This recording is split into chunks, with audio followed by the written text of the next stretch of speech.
I don't even know why I even bother. I look at this Elimination Chamber card, and the only matchup in this whole card that interests me is the Elimination Chamber match for the WWE Championship. That's it. I look at this card. I look at this card. Tag Team Elimination Chamber match for the inaugural WWE Women's Tag Team Championships. I don't care. I don't care. This is going to be a clusterfuck of a matchup. Then we got The Miz and Shane versus the Usos for the SmackDown Tag Team Championships. All I'm saying is, I'm going to make a prediction right now early. The Usos better win. That's all I'm going to say. Then we got Buddy Murphy defending the Cruiserweight Championship against Akira Tozawa. Should be a good match. Ronda Rousey versus Ruby Riott. Do you think Ruby Riott has a fucking chance of beating Ronda Rousey? No. No. Then we got Bobby fucking Trashley. And I like to call Leo Rush the mute man. Because every single time the man talks, I mute my television set. The mute man. Leo Rush in a handicap match against Finn Balor for the Intercontinental Championship. You care? Do you fucking care? Then we got, I don't know why this match is even on the card. Braun Strowman against Baron Corbin in a no DQ match. Folks, if you're not watching the Elimination Chamber pay-per-view on Sunday, go watch the All-Star game for the NBA. Watch the All-Star game. I bet money the All-Star game is going to be much more entertaining than this card, than this pay-per-view. The only matchup in this whole entire card that interests me is the Elimination Chamber match for the WWE title. That's it. That's it. And after what happened on Tuesday on SmackDown Live during the Gauntlet match, Kofi has momentum on his side. Good for him. I'm happy for Kofi. I'm not happy about the fact that, you know, he didn't earn his way into the chamber, but after the Gauntlet match, that what he went through on Tuesday, he's definitely got my respect, no matter what. I mean, yeah, Mustafa Ali, from what was reported according to WrestleVotes, what Kofi was going through was supposed to be Mustafa Ali. And I'm telling myself this, if Mustafa Ali was the guy that was going to beat Daniel Bryan, Jeff Hardy, and Samoa Joe, and went over an hour, he would have been a made man. I'm already high. Listen, I'm already high on Mustafa Ali. It's only a matter of time before he gets a championship match one-on-one. And I think Mustafa should be fighting Daniel Bryan at WrestleMania for the WWE Championship. It's my honest opinion. But I look at this card, nothing in this card interests me except for the Elimination Chamber match for the WWE Championship. That's it. Everybody's looking forward to this matchup. The rest of the card, I'll just go over my preview and prediction in just a minute. I have news, by the way. I have news on here on episode 7 of the Wrestling Fan Podcast. I have so much news, man. AEW Double or Nothing officially sold out in under 4 minutes. Yeah, AEW is a t-shirt company. WWE reportedly planning a major change for the 2019 Hall of Fame. We'll talk about that. There is an injury update on Seth Rollins. I mean, I'm gonna say this now. I wouldn't have Rollins fight until probably till Fastlane. You want to make sure he's 100% clear? Let him go till Fastlane. Let him go. There's news on Rollins' injury update. There's news. I've been praying for this for a long time. Since the draft, and it's finally happening. Could be happening. WWE is planning to merge the Raw and SmackDown Live women's division.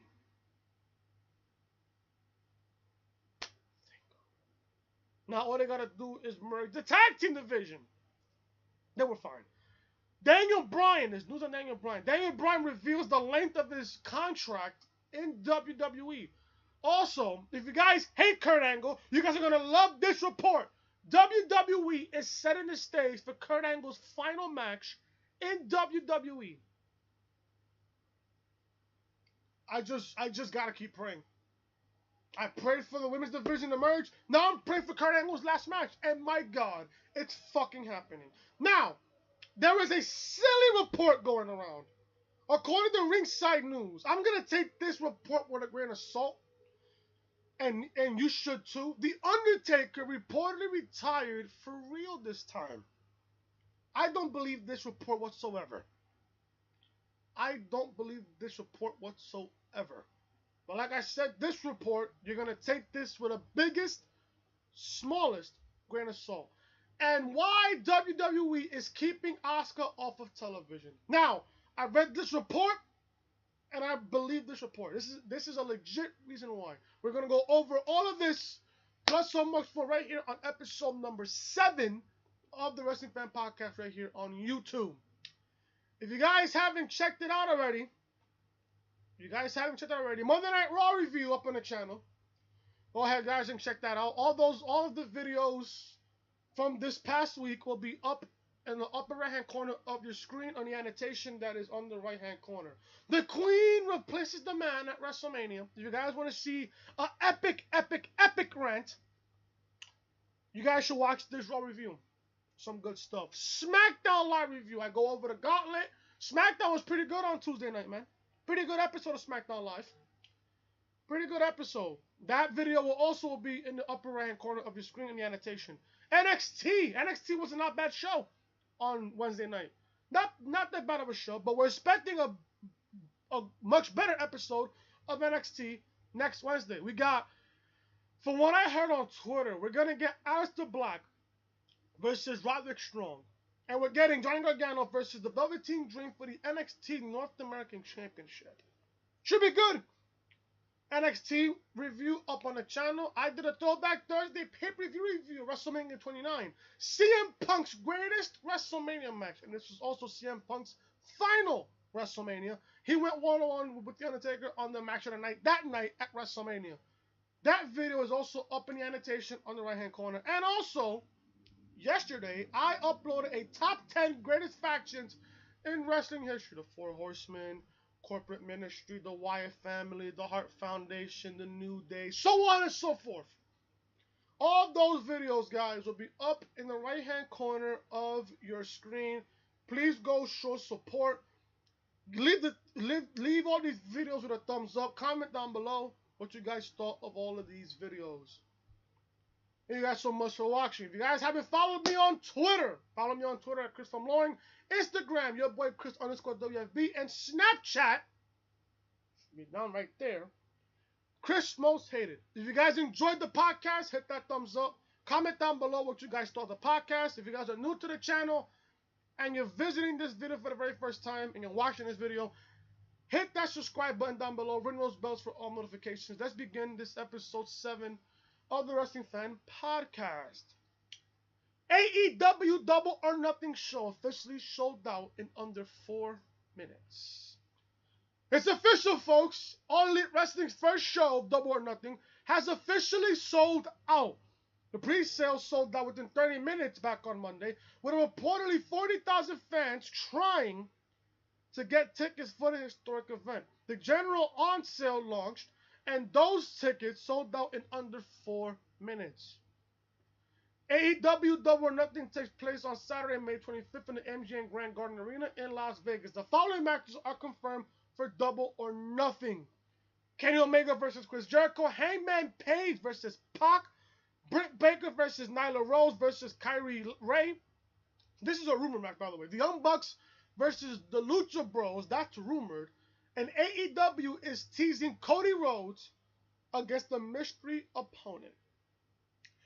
Now, who this opponent could be, I don't know. But Cody did get surgery on his knee. He should be recovered in time for Double or Nothing. This card's looking pretty good so far. They just gotta add. Listen, something about AEW, they gotta add more cards to it. They gotta add more and more they gotta add more superstars to this. AEW has the potential to be really good. They just gotta, they just need a few more superstars here and there, and then they're all set. Of course, they're gonna get a TV deal. Of course, they will. They'll probably get that They'll probably get that if anything by the summer. That's what I'm predicting right now. AEW will get a TV deal by the summer. So, Double or Nothing officially sold out for May 25th. WWE reportedly planning major change for the 2019 Hall of Fame. Now, I'm hearing rumblings that The Undertaker could be in the Hall of Fame. I'm hearing that the Hart Foundation could be there. But according to this report, that is not the case. WWE may not be inducting the Hart Foundation into the Hall of Fame this year, despite reports that they would. Despite the group's induction being leaked several weeks ago, the group of Bret Hart, Jim Neidhart, and British Bulldog are now no longer a lock, according to Brad Shepard. This is what Brad Shepard tweeted, and I quote, "Despite it being leaked online, I'm told as of today that the Hart Foundation are not a lock for the 2019 Hall of Fame class. They may go with another group instead. That's all I know at this point," end quote. While there's no reason was given, sorry about that, guys. While no reason was given out why the group may not be inducted after all, some have speculated it is due to Owen Hart's widow, Martha Hart, being reluctant to work with the company. I mean, I don't blame her at this point. But honestly, low-key, Owen Hart's got to be inducted. Like, Martha has to be at a point where you want the company to honor Owen Hart and the rest of the Hart Foundation. If I'm Martha at this point, just put them in the Hall of Fame. It's up to her now to put them in the Hall of Fame or not. Martha has to give Vince a call and be like, yeah, let's just put them in the Hall of Fame. But because of Owen Hart's death back in 1999, Martha thinks that World Wrestling Federation back then has something to do with it. I don't know about that. There were really conspiracies about that back then. If they were inducted, the Hitman, Bret the Hitman Hart, would be the second man to be inducted twice. After Ric Flair was inducted as a single star back in 2008 and as a member of the Four Horsemen back in 2012. If I was Vince, I would put them in the Hall of Fame. It's long overdue. Yes. When Eddie passed away back in 2005, he got inducted to the Hall of Fame the next year, back in 2006, because there was building the storyline up with Rey Mysterio. So, if I'm Martha, I'm giving a phone call. I'm giving a phone call to Vince, and I'm telling him, yeah, put them in the Hall of Fame. It's long overdue for Owen and the entire Hart Foundation to be in the Hall of Fame. It's really a sad situation, but I just hope one day we get to see them, all of them, in the Hall of Fame. Yes, will it be an emotional moment? Yes, it would.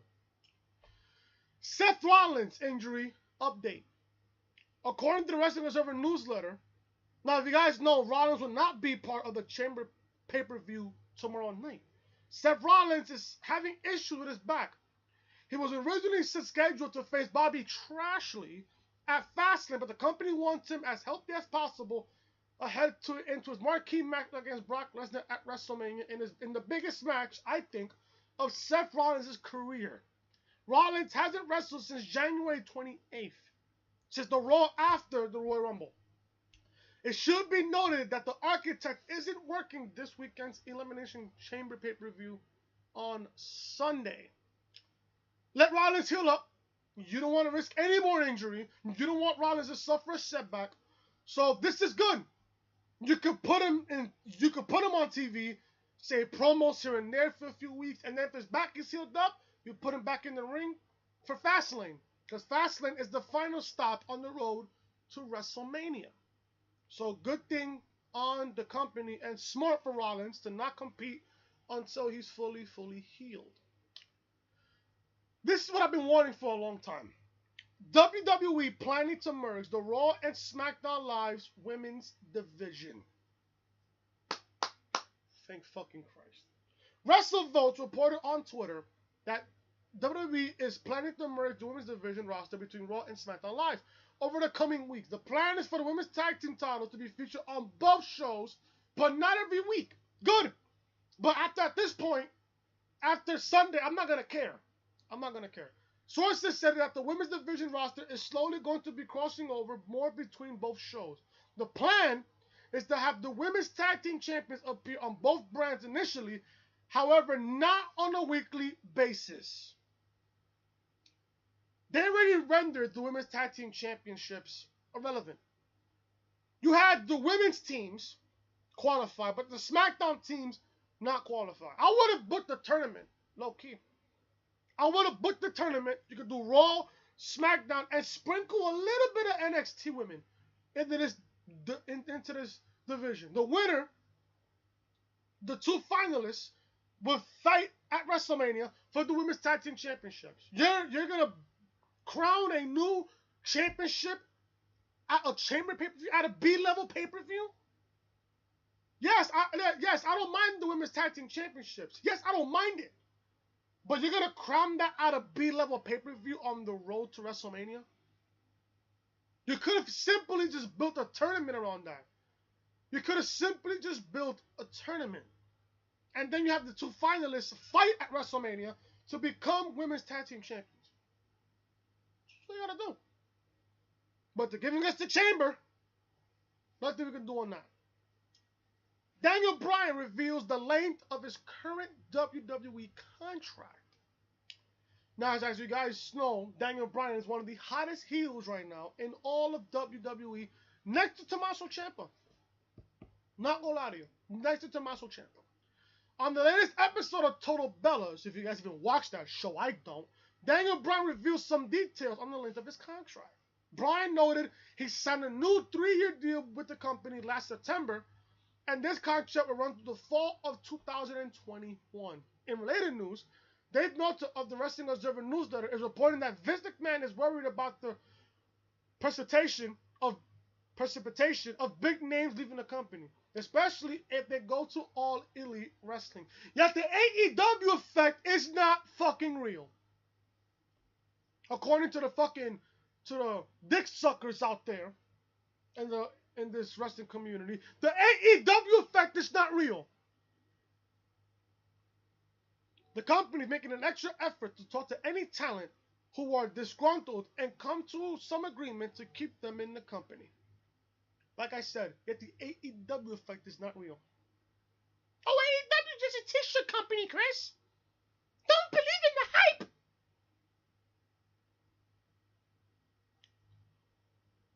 Shut up. Shut up. Shut up. If you think that the AEW effect is not real, you need to go out there and fix your fucking brain. Low-key. It's real, folks. It's fucking real. What made you think the Revival won the Raw Tag Team titles this past Monday? Third time's a charm. Damn right it is. Fuck out of here, bro. The AEW effect, folks, is 100% real. And if you don't believe it, you're a fucking idiot. Another thing that I'm fucking praying on, and this is gonna most likely happen, WWE is setting the stage for Kurt Angle's final match. Thank fucking Christ. WWE, my phone is blowing the fuck up. WWE still has Kurt Angle around, I don't know why, but he is not a full-time superstar at all, nor he shouldn't. He is being booked as a babyface right now, and he was recently protected by Braun Strowman in a tag team match for the past couple of weeks. Angle is experiencing the twilight of his career. As a Hall of Famer already, he has accomplished a lot during his entire career. Now it seems that the end of his career is very close. Brad Shepard reported on the Oh You Didn't Know podcast that Kurt Angle's final match seems to be in the works. This is what Brad Shepard had to say, and I quote, Kurt Angle is definitely on his way out. WrestleMania 35 may in fact be his last match, end quote. Thank fucking Christ. If Kurt Angle does wrap up his career at WrestleMania, he will still be a legend in this business. That though I agree. Perhaps he could remain on screen in a non-wrestling role, but it looks like Angle's time in the ring is coming to a close very soon. Good. Just have WrestleMania run along. I'd have to see Kurt Angle again. I don't mind him being on Raw from time to time, but in a wrestling capacity, no. And when it comes to Kurt Angle going into the ring, I'm not interested. Did you see him on Raw Monday night? He could barely even run to the ring, bro. That's how you know his career about to end. So there you go. Get Kurt Angle off my television set, please. And thank you. This is a silly report. I'm gonna say this to you guys right now. Take this with a grain of salt as of right now. The Undertaker reportedly retired for real this time. Let me repeat that. The Undertaker reportedly retired for real this time. I do not believe this story not one bit. The Undertaker thrilled fans for decades, but everything great must come to an end at some point, even if it's legendary. Dave Meltzer noted on the Wrestling Observer Radio that the Undertaker's WWE contract as a wrestler has expired. The dead man is not booked for WrestleMania or the next Saudi Arabia event in May. It was also said that if the Prince of Saudi Arabia wants to see the Undertaker, then they will probably be able to offer him enough money to make another King of Saudi Arabia event. This is what Dave Meltzer said, and I quote, "At least as of a week ago, he was not doing either WrestleMania or Saudi Arabia. And obviously, the company can panic. And the Saudi Arabia show, if the Prince wants him, they can offer him so much money to do it. But as of a week ago, he was not on either show. So I think he's retired as a wrestler," end quote. This is a silly report. This really does beg the question. Now, this is a really good question. This really does beg the question about the Undertaker's next move. He could be a shoo-in for the Hall of Fame this year as well. The biggest question is where he will appear next, as his appearances are bringing him to the StarCast 2 event in May, I think it's the day before or the day of Double or Nothing. Now, just because Taker will be in StarCast 2, that doesn't mean he's AEW bound. I'm just gonna get that out of the way right now. Just because the Undertaker is gonna be in Vegas for StarCast 2 in May, that does not mean he will be at Double or Nothing. That doesn't mean that. Now, people are speculating, oh, Cody has a mystery opponent for Double or Nothing. It could be The Undertaker. No. Why would Taker want to be in AEW? As a matter of fact, here's the bigger question. Why would The Undertaker jump to another company where, mind you, he's got at least 30 years in of his entire wrestling career, almost 30 years. Why the fuck would The Undertaker have something to prove in AEW? What does Undertaker have to do with AEW? Nothing. Taker has nothing to prove in this industry. Nothing to prove. His 21-0 streak at WrestleMania speaks itself. Speaks itself. Taker's loyalty speaks itself. Remember the Attitude Era where everybody was leaving Vince to go to Ted Turner for more money and greater posture? Taker stood there. Taker stood loyal throughout the entire Attitude Era. And he knew, and you know damn well for a fact. To this day, I still think about this. What if Taker left to WCW? The same company that told Undertaker before jumping to Vince, WCW even told Taker that you will never get over. Vince saw something in Taker. Taker sang with the company. Vince gave him the fucking dead man character. The rest is history. Why would Taker go to AEW? I would love to know. Are you fucking serious? Are you fucking kidding me? Take this report, guys, with a grain of salt. If Taker wants to go out, if Taker wants to retire, I think he would have at least one more match at WrestleMania. I think he would. And if I was to book Taker's last match at WrestleMania, I'm putting it against Drew McIntyre. Boom. Done. Brock ended the streak. People thought that Roman actually retired Taker. Fuck no. Fuck no. Now here's the question. Whatever happened at WrestleMania 33 with Taker taking off his jacket, his gloves, and his hat, how the fuck are you gonna top that? That was one of the greatest moments in WrestleMania history.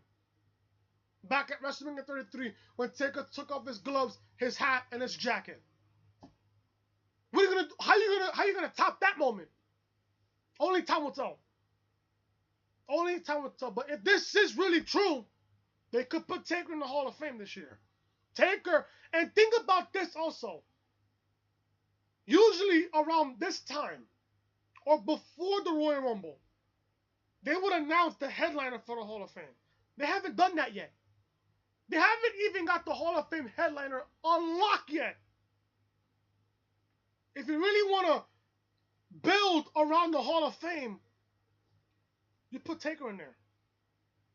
I was hearing rumors it could be The Rock. I don't know about that. If you don't put The Rock in the Hall of Fame, you can certainly put Taker in there. It's my honest opinion. But Taker retired? Nah. Nah. You gotta have Taker have at least one more match at WrestleMania. At least one more.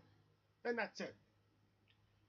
Finally, guys, to end the news section of this podcast, before we review and predict the Elimination Chamber, why WWE is keeping Asuka off of television. I asked this question on SmackDown Review back on Tuesday. Link to that video will be up on the upper right-hand corner of your screen on the annotation upper right-hand corner of your screen. Why is WWE keeping Asuka off of television? I asked that question on Tuesday. And many people in the community are asking this question. Asuka tapped out Becky Lynch after the Royal Rumble in a fantastic match, by the way. WWE had a very good reason for doing this, but it didn't seem to help Asuka much because the Empress of Tomorrow has remained virtually absent from SmackDown Live since then. WrestleVotes said that he has been receiving a lot of questions about Asuka. The WWE right now has a WrestleMania plan for Asuka. It better be against Charlotte. It better be against Charlotte. Because nobody wants to see a triple threat. I'm still going to go with this to this day. Many people may agree with it. I don't. If Asuka is going to have a match at WrestleMania, it has to be against Charlotte. No one else. They just don't have an opponent for her that is currently available. This is what WrestleVotes tweeted, and I quote, I've been getting a ton of Asuka questions. As far as I know, they do have a plan for Mania. Just wasn't wise for Asuka to be featured in the last few weeks.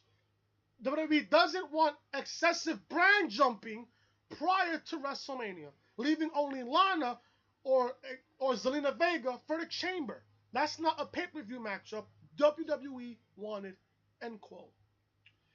If you want to think about it, what it said here, it stands to reason that Asuka's future Mania opponent is going to be in the women's tag team title Elimination Chamber match on Sunday. We will have to wait and see what happens. But it is good to know that WWE hasn't forgotten about Asuka. So there you go. That's the reason why, if you were asking why Asuka has been off of television, because everybody is stuck up on the Elimination Chamber match tomorrow night on the pay-per-view. There's probably going to be somebody from the Chamber, or unless if Vince changes plans again, he doesn't book the triple threat, we get Becky and Ronda, and we get Charlotte and Asuka too. That's how I'm booking the women's championship matches for both brands at WrestleMania. So there you go, guys. That is the news part of the podcast. Hope you guys enjoyed. We are right now going to review and predict the Elimination Chamber pay-per-view that's going to happen tomorrow night. First off, we got a pre-show matchup between Buddy Murphy and Akira Tozawa for the Cruiserweight Championship. I got Buddy Murphy retaining. Simple. If you're the best cruiserweight in your division, you should be champion. Buddy Murphy is so good. He's got a lot of potential. He's so good. He shouldn't be losing the championship anytime soon. I got Buddy Murphy retaining the Cruiserweight Championship over Akira Tozawa. Braun Strowman against Baron Corbin in another Q match. I am not interested in this matchup at all. I got Braun Strowman winning. Do you care about this matchup? I sure fucking don't. And neither should you. Bobby Trashley and Lio Rush, the Mute Man, against Finn Balor in a handicap match for the Intercontinental Championship. It's crazy how Finn Balor was fighting for the Universal Championship just a couple of weeks ago. AEW effect, folks, is not real.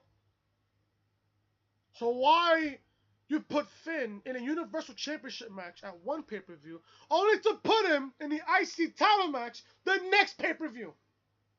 A championship right now, in this current state, is irrelevant. I mean, look who's holding the championship, Bobby Trashley.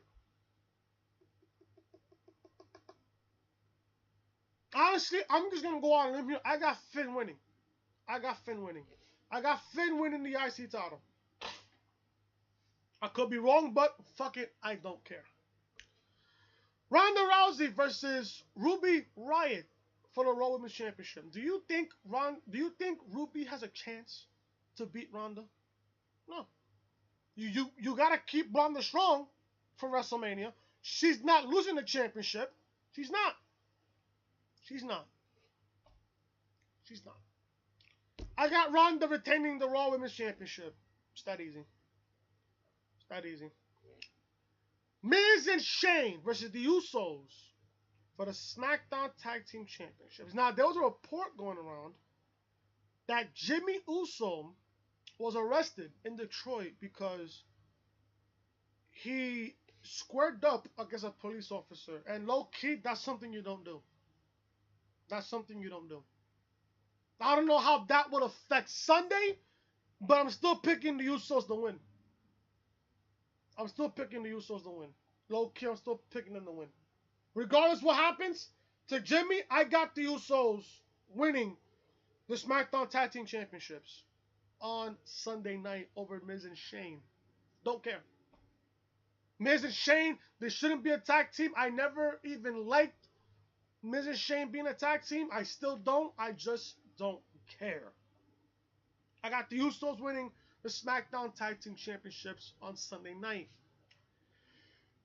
Tag Team Elimination Chamber match for the inaugural Women's Tag Team Championship. We got Nia Jax and Tamina versus the Riot Squad. Liv Morgan and Sarah Logan versus Mandy Rose and Sonya Deville. Fire and Desire and Mandy Rose and Sonya Deville versus the Iconics, Billie Kay and Peyton Royce, versus Bayley and Sasha versus Naomi and Carmella. The Fabulous Glow. Now, we did know on Raw and SmackDown, we got Bayley and Sasha kicking off the matchup against Mandy Rose and Sonya Deville. Then we got Nia and Tamina will be locked in a pod. The Riot Squad will be locked in a pod. The Iconics will be locked in a pod. And Naomi and Carmella will be locked in a pod. I got Bayley and Sasha winning. Low-key, I got Bayley and Sasha winning. I have a weird feeling that the final two teams will be Bayley and Sasha against most likely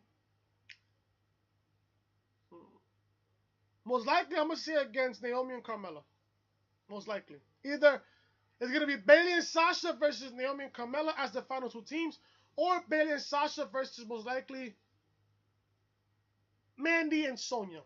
Most likely. I don't know. I don't have any interest in this matchup at all. I got Bayley and Sasha winning the inaugural Women's Tag Team Championships. They will go to WrestleMania. Obviously. Finally, guys, I think this will be the main event. Honestly, I think this will be the main event. Daniel Bryan versus AJ Styles versus Jeff Hardy versus Randy Orton versus Samoa Joe versus Kofi Kingston in replace of Mustafa Ali in the Elimination Chamber match for the WWE Championship. Simple. I got Daniel Bryan winning. Daniel Bryan is white hot right now. He's the hottest heel, not only on SmackDown Live, he's the hottest heel in all of WWE. And also, he just debuted a hemp championship belt. You're not going to have Daniel Bryan lose the championship when he just debuted a new title belt. And then I get people telling me, oh, Joe's probably going to win, AJ's probably going to win, Kofi might win. He has a shot. He has a shot. But Orton, we all know this now, Orton will be coming out of the chamber pod last. He'll be the first man to enter the pod. He'll be the first man to enter the chamber structure. He'll be the last guy to leave his pod. Now, it'll only be determined who will kick off the matchup, who'll be the first two men to start the match, and the other three participants will be locked away in their pods. I got Daniel Bryan retaining the championship. Who Daniel Bryan will likely fight last as the last two? Probably Kofi. Probably Kofi. It's not going to be AJ. It could be Daniel versus AJ, but I got a feeling it's going to be Daniel versus Kofi as the last two guys. But I got Daniel Bryan retaining the WWE Championship tomorrow night in the Elimination Chamber PPV. That is it, guys, for episode number 7 for the Wrestling Fan Podcast. If you guys enjoyed this particular episode, smash that like button as hard as you possibly can. I want to see 10 thumbs up on this video. 10 thumbs up. If you guys enjoy the podcast, smash that like button, comment down below. What are your preview and predictions? What are your predictions for tomorrow's show? What you guys thought of the podcast today? If you guys are new to the channel and you're watching this video for the very first time, hit that subscribe button down below. Ring those bells for all notifications. Show your support. Tomorrow, I will give you guys a Elimination Chamber review right here on the channel. As soon as the show goes off the air tomorrow night, I will come right here, give you guys a review on the show, my thoughts and opinions on the show tomorrow night. Thank you guys so much for watching. I love you guys so very much. Remember, guys, if you guys do not smash that like button, if you guys do not hit that subscribe button and ring those bells, Becky will not be added to WrestleMania main event. A little birdie just told me that also during this whole podcast. So if you guys do not hit that sub button, if you guys do not ring those bells, if you guys do not smash that like button, Becky will not be part of the main event at WrestleMania. Simple. So guys, hit that thumbs up, hit that subscribe button, like, comment, share, subscribe, guys. Thank you guys so much for watching. I'll see you guys tomorrow for the Elimination Chamber review and results right here on the show, right here on the channel tomorrow. See you guys tomorrow for that video. Talk to you guys later.